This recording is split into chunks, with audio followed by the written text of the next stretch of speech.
Socrates and Euthyphro engage in a discussion about piety. Euthyphro's father, during a quarrel among his slave workers, bound one of the slaves who had killed another and left him tied up without food or water while waiting to consult the authorities. As a result, the slave died. Euthyphro claims that his father's action is cursed and hated by the gods, and he consults Socrates about this matter. Socrates asks, are things hated by the gods because the gods hate them, or do the gods hate them because they are inherently bad? Their discussion leads to the conclusion that the gods hate things because they are inherently bad. Socrates then adds, when we pay attention to something, we usually make it better, don't we? Euthyphro agrees. Socrates continues, then why doesn't piety make the gods greater? Euthyphro cannot give a clear answer. Socrates then asks, is piety something loved by the gods? Euthyphro answers, yes. Socrates follows up, then is sacrificing and praying an act of piety? Euthyphro replies, of course. Socrates goes on, we make sacrifices, but we do it expecting something in return, almost like a trade, don't we? Euthyphro agrees.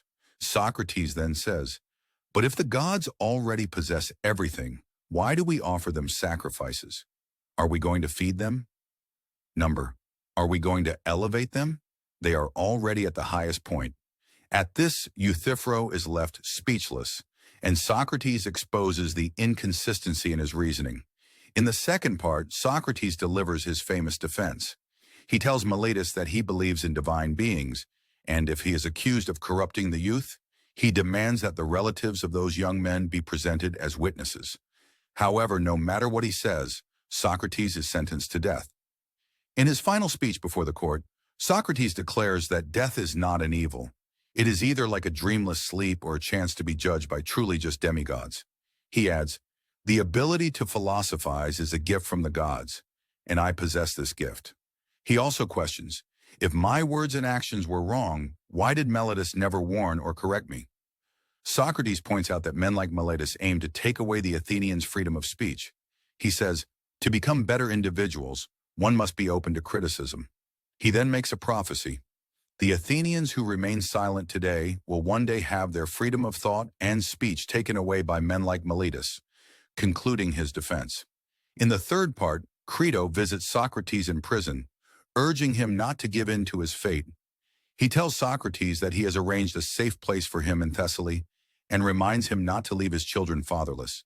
However, Socrates replies that the day of his death had already been revealed to him before Crito's arrival. He argues that escaping from prison would contradict the virtuous life he has led so far. Socrates, who has served in the military, raised his children, and fulfilled his duties to the people of his city, believes that breaking the city's laws and fleeing would be an act fit only for the most dishonorable slaves. He also says, if I die in Thessaly, how could I ever stand before a just judge?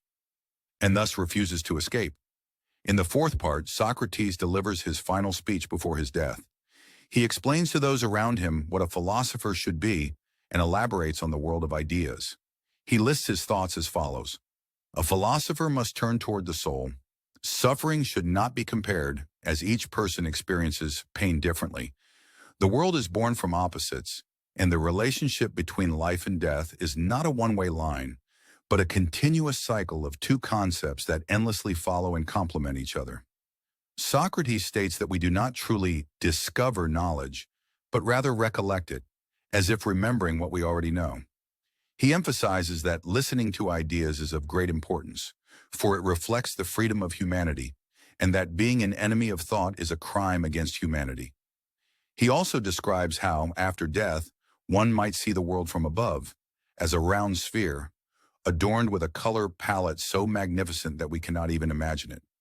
In contrast, in this world, we experience a kind of blindness, much like the blindness that occurs during a solar eclipse. He explains that we can never truly see beauty in this life, and that we are, in a sense, blind to it, illustrating this with beautiful examples. Finally, Socrates drinks the hemlock poison and passes away.